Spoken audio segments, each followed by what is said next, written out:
Vous nous l'avez demandé depuis plusieurs semaines, l'acoustique de la pièce, c'est vrai que ça représente un maillon essentiel dont on ne parle pas forcément beaucoup. C'est vrai. En tout cas pas assez, qui est pourtant essentiel, primordial, mais vraiment, on estime ça à peu près à 50% sur le résultat d'un système hi-fi. Ouais, c'est ça. L'acoustique de votre pièce, on lance le jingle, on en reparle tout de suite.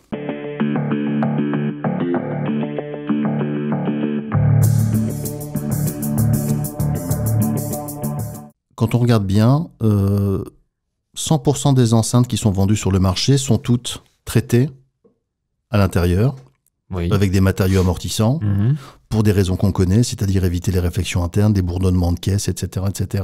Ouais.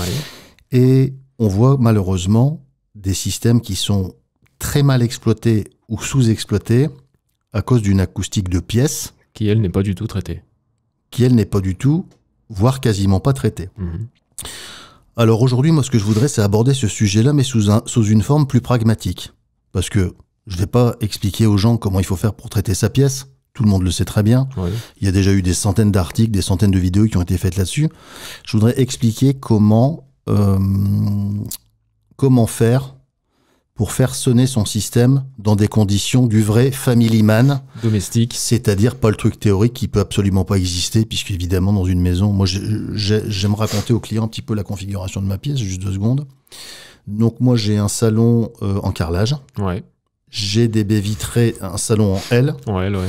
avec des baies vitrées d'un côté qui donnent sur mon jardin, un canapé d'angle dont une partie Et devant l'enceinte. est devant l'enceinte, ou on va dire à 60 cm de l'enceinte et pas de l'autre côté, donc j'ai un problème de déphasage, etc. Et de ce fait, c'est pas du tout des conditions Optimales. acoustiques optimales. Alors, ce qui se passe quand la pièce, déjà je voudrais dire les 2 caractéristiques de pièces qui reviennent le plus souvent. Ouais. Je vais prendre les extrêmes. Vous avez une pièce qui est très claire. La pièce qui est très claire, c'est la pièce avec des vitres, avec du carrelage. Quand vous parlez, ça résonne. Il y a un écho pas possible. Il y a un écho pas possible. Ça, c'est catastrophique pour l'acoustique. J'ai vu des systèmes, je vous jure que c'est vrai, j'ai vu des systèmes chez des clients, des trucs à 50, 60, 70 000 balles, Ouais. qui marchaient très mal. À cause de ça, uniquement, ils étaient en train de bricoler avec des câbles pour essayer de réduire des duretés dans Faire de la l'aigu. compensation. Faire de la compensation. On aurait mis un tapis, des rideaux. Chez Ikea, il y en a pour 300 balles, c'était réglé. Ouais. Donc ça, c'est une écoute qui est très claire et qui pose des problèmes. Je vais y revenir juste après. Et ensuite, vous avez la pièce qui est extrêmement mate. Ouais, ça c'est l'inverse. C'est plus rare. C'est plus rare, ouais. La pièce qui est très mate, c'est, vous savez, vous rentrez dans un vestiaire, vous rentrez dans un cinéma. C'est très sourd comme son, c'est très mat, il y a du tissu partout, on n'entend rien. On entend des petits sons comme ça qui viennent d'un peu, machin. Mais c'est un son qui est très très sourd. Ouais. Ça arrive peut-être plus dans des petites pièces. Dans des petites pièces. Avec des systèmes secondaires où il y a beaucoup de choses, des bibliothèques, des livres partout, des choses comme ça. Des gens qui ont de la moquette. Moquette, ouais. On a par exemple à Barnes, dans notre magasin en Alsace, on a une acoustique qui est meilleure qu'à Lille. Oui. À Lille, c'est moins bon qu'en Alsace. C'est vrai. Ouais. On va plus se rapprocher de conditions domestiques ici, je pense, à Lille qu'en Alsace. Oui. Pour information, quand on est arrivé en Alsace avec François, les tout premiers setups qu'on avait mis en place, vous vous rappelez la qualité de son qu'on était sur le cul complètement. C'était un petit miracle acoustique. Pourtant, on n'a pas fait grand-chose finalement. En tout cas, rien de vraiment supérieur à ce qu'il y a ici. Mais la configuration de la pièce fait que... Et pourtant, on a des vitres sur les côtés, etc. Ouais. On a des vitres. Par contre, on a des dalles de faux plafond. On a des dalles de faux plafond. Qui jouent, je pense, pas mal. Ça amortit à mort. Et de la moquette. Et de la moquette, ouais. De la moquette partout. Et puis pas mal de fauteuils. Ouais, c'est surtout ça aussi. Il faut savoir qu'en Alsace, il y a des gens qui pensent qu'on a un magasin de fauteuils. Il y a des gens qui ont demandé ça, puisqu'on a un auditorium assez bien foutu. Donc le problème d'une écoute trop claire, ce que vous devez comprendre, c'est que le son qui sort de vos enceintes, il va rebondir. C'est comme si on pouvait le voir sous forme d'une couleur, il va se réfléchir partout où il peut se réfléchir, jusqu'à ce que ça s'arrête, jusqu'à ce que la force du signal s'arrête. Ça, c'est de l'acoustique. Donc ça veut dire que quand vous êtes dans une pièce extrêmement claire, le son part dans tous les sens, il n'est pas arrêté à un moment donné, et vous avez une image qui est brouillée. Vous avez une image qui part dans tous les sens. Quand vous écoutez, par exemple, une chanteuse en stéréo, un truc bien enregistré, un truc genre Patricia Barber. Je me rappelle, je pense à Patricia Barber parce que ça m'avait marqué. Ouais. Les tout premiers essais qu'on avait fait en Alsace avec des petites enceintes, même des petites enceintes pas très chères, ça donnait un résultat qui était excellent même avec des petites électroniques, puisque l'acoustique faisait un boulot phénoménal. Et quand on dit que on avait lu dans un bouquin il y a très longtemps que ça jouait à 50% du résultat d'un système, c'est certain. Ah oui. C'est certain. Il n'y a pas de doute. Il y a des palliatifs qui existent, des palliatifs, on va dire, mobilier, moquette, rideau, c'est le plus simple à faire. Ça, c'est le plus courant et le plus simple. Ouais. C'est pas encore déconnant de mettre un tapis devant son système, petit rideau dépliant. C'est pas trop intrusif dans la déco. Et il y a les éléments électroniques. Est-ce que vous pouvez nous parler un petit peu des éléments électroniques, les DSP, les connecteurs? Ouais, c'est ce que j'allais dire, vous faites allusion aux DSP. Absolument. Ouais, donc là, en fait, ce sont des systèmes qui ont pour vocation, après mesure du système et de la pièce, d'instantanément corriger, on va dire, les défauts, de façon à ce que l'enceinte et le système soient parfaitement calibrés à son environnement. Donc ça, alors c'est pas extrêmement utilisé finalement dans la hi-fi. Dans une certaine partie de la hi-fi, ça existe. Mais c'est vrai qu'on va dire que dans 80% de l'offre, ou peut-être un peu plus, c'est pas utilisé, puisque ça a vocation aussi à remplacer les filtres passifs, dans les enceintes notamment. Absolument, ou alors il y a des modules qui se rajoutent, il y a des marques qui font ça, oui, aussi, ouais. Avec un micro de calibrage. Alors je voudrais parler d'une expérience que j'ai réalisée chez moi, et qu'on avait ici réalisée aussi au magasin. On avait mesuré la réponse acoustique de la pièce. Ouais. Parce que en fait, ce qu'il faut vous rendre compte, c'est que quand vous avez des enceintes à la maison, vous écoutez des enceintes dans une enceinte. Vous êtes dans une enceinte. Dans une caisse, ouais. Vous êtes dans une caisse. Et donc, quand vous faites un traitement acoustique dans votre enceinte, vous imaginez que vous écoutez ça dans une pièce qui est très claire. C'est comme si vous enlevez toute la mousse, tout l'isolant dans votre enceinte. Ça va résonner, etc. C'est exactement pareil. Après, c'est vrai qu'on peut pas capitonner une pièce à vivre, domestique, un salon. Faut que ça reste quand même... Après, c'est la pièce dédiée, quoi. Mais moi, j'avais fait un essai à l'époque avec un micro de calibrage. Et puis une courbe cible, et j'avais des défauts dans ma pièce. C'était clairement indiqué sur le graphique. J'avais une courbe qui faisait un peu ce qu'elle voulait, avec des résonances, etc., etc. J'ai essayé de faire des tests pour justement améliorer la qualité du son via un DSP que j'avais acheté, qui coûtait pas très cher, mais qui faisait déjà le boulot. Donc en fait, le truc, c'est que vous vous mettez avec le micro, ce qu'on appelle le sweet spot. Donc vous tenez votre micro droit comme ça. J'avais acheté tout un système avec des câbles XLR, etc. Et vous envoyez un bruit blanc. Ouais. Un bruit blanc qui va donc vous faire une courbe de ce que donne la réponse acoustique de votre pièce. D'accord. Gauche, droite, etc. Et ensuite, ça va corriger. C'est assez surprenant ce que ça donne. Le gros problème, c'est qu'il faut être assis pour avoir ce résultat, on va dire, correct. Il faut être assis vraiment tout le temps au même endroit. C'est pile. Ah ouais, dans l'axe. C'est ce que j'appelle de l'overfitting. Ça marche très très bien, mais à un petit espace, et vraiment, faut pas bouger. D'accord. Ma femme, si elle se met à côté, elle n'entend pas du tout ce que moi j'entendais. C'est vraiment... C'était trop sur le fil du rasoir comme réglage. Ce serait un peu comme une bagnole qui tourne bien à 6200 tours minute, mais à 6300 ça broute. Enfin, vous voyez ce que je veux dire ? D'accord. C'est de l'overfitting sonore. Ça marche... en tout cas, moi, j'ai pas trouvé que ça fonctionnait correctement. Et j'ai abandonné mes recherches. Ouais, dans ce sens-là. J'ai complètement laissé tomber et j'ai mis un tapis, j'ai mis des petits rideaux. Et dans le cadre d'une installation domestique, ça fonctionne correctement, sachant que le top du top dans une maison, c'est pas possible. Non. Dans un environnement domestique classique, non. Il y a un truc qui est quand même un peu casse-gueule, c'est de faire des écoutes. Et je vais passer ensuite à la mise au point des enceintes. Combien de clients on a entendu, bon, nous ça n'arrive pas puisqu'on l'a dit tout à l'heure, c'est vrai que notre acoustique, surtout à Lille, elle est pas exceptionnelle. Non, elle est vraiment... Vous voyez par exemple basique. à Lille, vous avez, on a des rideaux du côté de la fenêtre. Oui. On tire jamais les rideaux. C'est rare qu'on tire les rideaux. On essaie vraiment de donner une écoute la plus entre guillemets authentique qu'on pourrait retrouver à la maison. Et c'est vrai que les gens nous disent souvent ça marche quand même mieux chez moi que chez vous. Ah bah ça, on le constate quasiment à chaque installation. Parce qu'on a deux entrées, pour ceux qui connaissent le magasin, une qui va vers l'atelier, une qui va vers le bureau. Donc ça fait deux entrées comme ça. Il y a les vitres d'un côté, il y a le mur de derrière qui est pas tout à fait droit. Donc il y a un déphasage, c'est-à-dire que le son arrive plus vite à gauche qu'à droite, ou à droite qu'à gauche, pardon. Donc ça donne tout un tas de complexité pour l'acoustique qui est pas folle. Mais moi, la question que je me pose, c'est pourquoi, sachant ça, les fabricants, quand ils testent la courbe de réponse d'une enceinte, ils la testent où ? Dans une chambre anéchoïque. Dans une chambre anéchoïque, c'est-à-dire un environnement acoustique qui est parfait. Moi, j'ai une fois eu l'occasion de rentrer dans une chambre anéchoïque, vous n'entendez rien du tout. C'est perturbant. Vous entendez votre cœur qui bat dans votre sang qui coule dans vos veines. Ça fait flipper. Hein. Vous devenez fou. D'ailleurs, vous restez 2 jours là-dedans, il paraît que vous devenez fou. Ouais, bah, je suis pas surpris. On n'entend absolument plus rien. Donc, on a une courbe de réponse qui est parfaite dans un environnement parfait.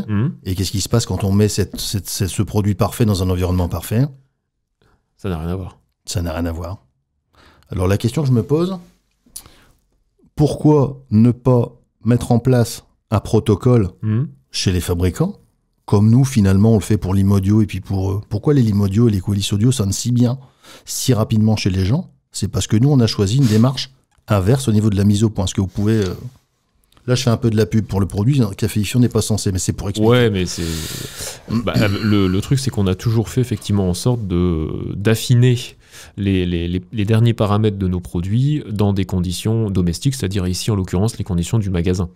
On n'a jamais été effectivement jusqu'au bout du truc avec des mesures dans des endroits capitonnés ou des chambres anéchoïques, justement parce qu'on partait du principe, et on part toujours de ce principe-là, que ce ne sera pas représentatif de la future pièce d'installation du client.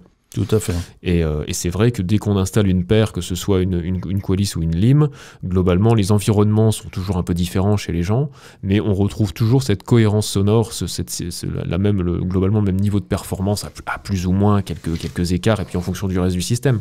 Mais on retrouve toujours globalement un résultat qui est constant. C'est ça.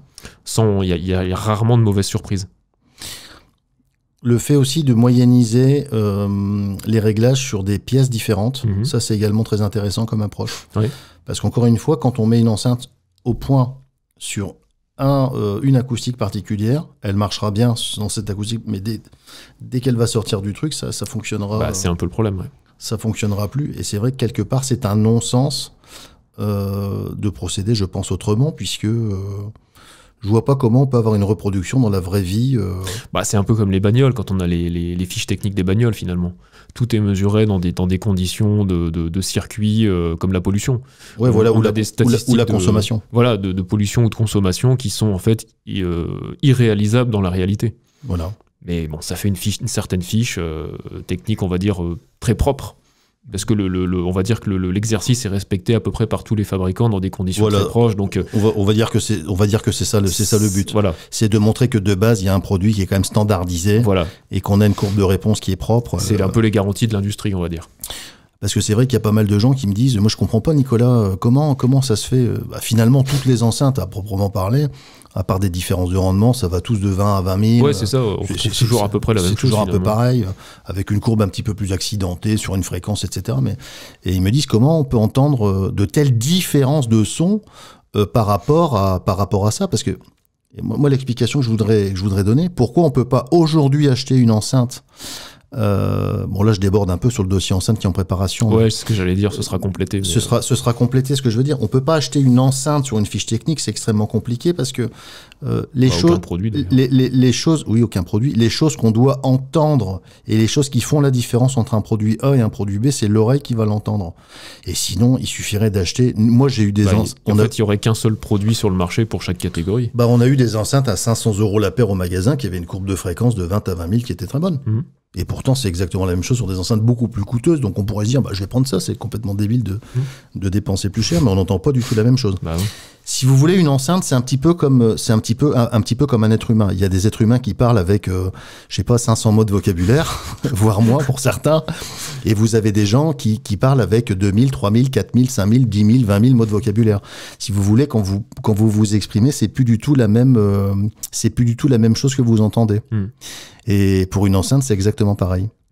Donc une enceinte qui va simplifier le message, ça on entend beaucoup ça sur les forums, sur les bancs d'essai, une enceinte qui simplifie le message. C'est simplificateur. Ça veut dire que vous allez entendre beaucoup moins d'informations, des arrière-plans. J'ai encore entendu sur un disque, j'étais à la maison, j'ai fait un upgrade récemment sur un filtre secteur sur mon préampli, et j'ai entendu sur un disque que je connais par cœur, qui est un disque de, comment il s'appelle ? Un disque de Marvin Gaye, une guitare que j'avais jamais entendue, juste en changeant un petit élément sur mon amplificateur. Donc ça a encore permis d'upgrader, on entend encore plus de choses, etc. C'est exactement pareil pour une enceinte acoustique. Bien sûr. Mais c'est vrai qu'il faut traiter dans une certaine mesure. Moi, je suis toujours effaré des gens qui vont claquer 1500 balles dans un cap secteur. Et quand on va chez eux, ils n'ont pas traité leur acoustique, c'est n'importe quoi. C'est pas un bon produit. C'est sûr que c'est pas dans la logique des choses, on va dire. C'est pas dans la logique des choses. Des priorités. Vous êtes face à des règles, entre guillemets, physiques, de réverbération, d'absorption du son, etc., etc. Il n'y a pas vraiment de solution miracle.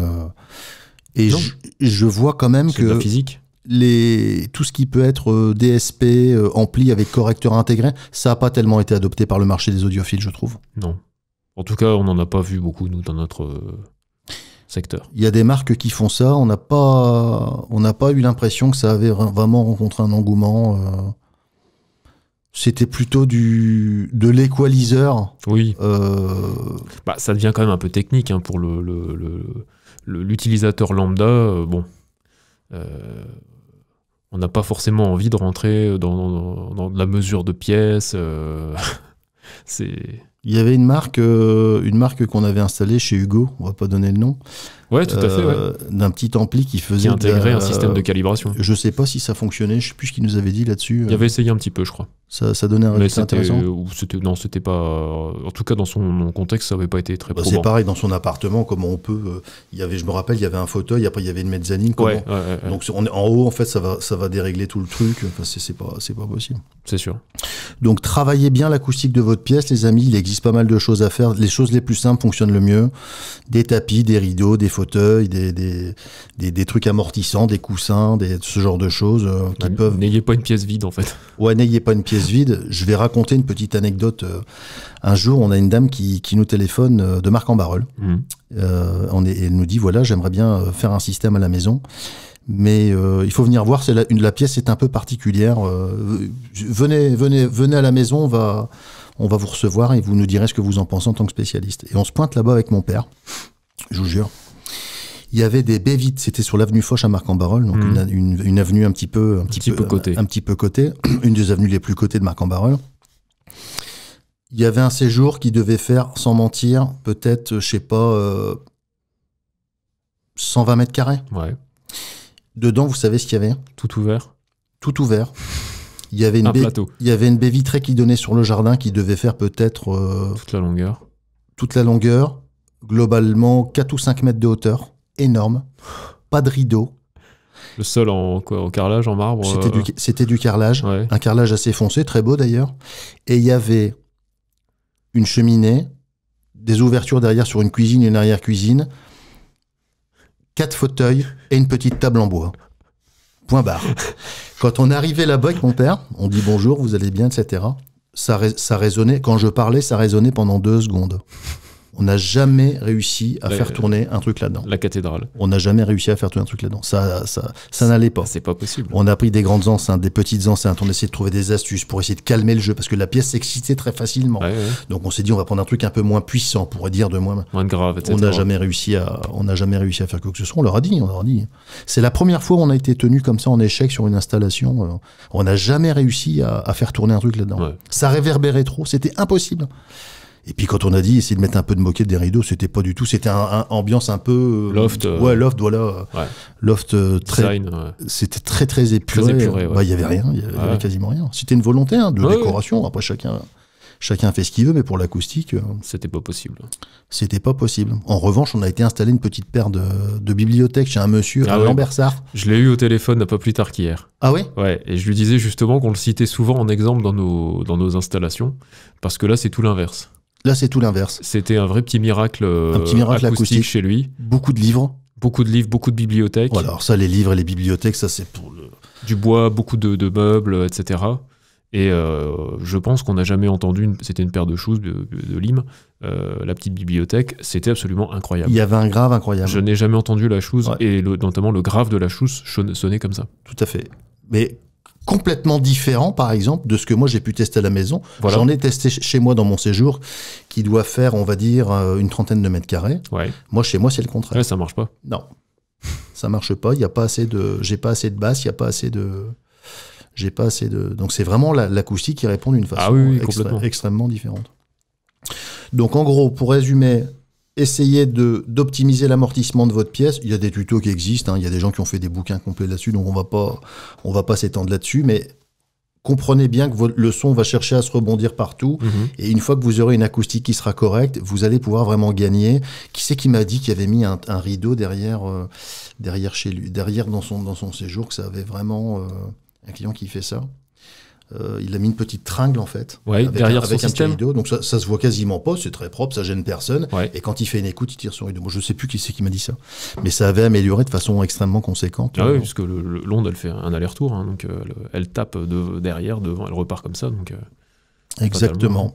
Après, il y a des systèmes aussi des systèmes qu'on peut mettre en place facilement. C'est par exemple boucher les évents pour les gens qui ont des problèmes de graves. Oui, éventuellement, ouais. Pour des gens qui ont si vous avez une enceinte basse réflexe avec un basse réflexe avant ou derrière, vous pouvez tout à fait. C'est une marque, je crois que c'est Dynaudio qui fait ça. Ouais.